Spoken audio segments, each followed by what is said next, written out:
Hi brother, உங்க பேரு? Dinesh. Okay. இப்போ நம்ம நிறைய நியூஸ் எல்லாம் கேட்குறோம்ல. இப்போ வந்து பார்த்தீங்கன்னா வந்து இப்போ ஸ்டூடெண்ட்ஸ் மத்தியில் படிக்கிற பசங்க மத்தியில் நிறைய வந்து ட்ரக் யூஸ் வந்து நிறைய அதிகமாயிடுச்சு. இதுக்கு மெயின் ரீசனா என்ன இருக்குன்னு சொல்லி நீங்க நினைக்கிறீங்க?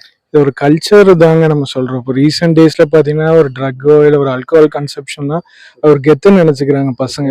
ஸோ அது இல்லை, ஒரு ரியாலிட்டி ஒரு 35 மேலே போகும்போது அதோட ஹார்ம்னஸ் எல்லாமே தெரியுது.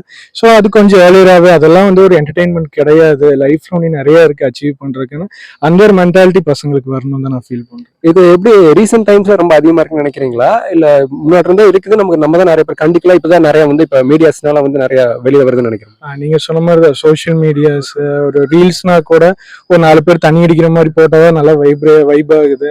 ஸோ அதெல்லாம் வந்து ஒரு தேவையில்லாம ஒரு பப்ளிசிட்டின்னு நினைச்சுக்கிறாங்க பசங்க. ரியலா வந்து லைஃப்ல அச்சீவ் பண்றத விட்டுட்டு இவங்க இதெல்லாம் வந்து கெத்துன்னு நினைக்கிறாங்க.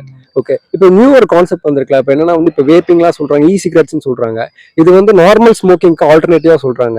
இதை பத்தி உங்களுக்கு ஏதாவது தெரியுமா? அதை பத்தி என்ன நினைக்கிறீங்க? இல்லை, எனக்கு அதை பத்தி அவேர்னஸ் இல்லைங்க. பட் எதா இருந்தாலும் அது ஹார்ம்ஃபுல்லுங்கும் போது அது நெசிட்டி இல்லை. லைஃப்க்கு நம்மளுக்கு என்ன தேவையோ அதை ஃபோக்கஸ் பண்ணோம்னா எல்லாரும் நம்ம சுற்றி இருக்கிறவங்க நல்லா இருப்பாங்க, நம்மளும் நல்லா இருப்போம். ஸோ ஓகே ப்ரோ, ரொம்ப நல்லா சொன்னீங்க. தேங்க்ஸ்.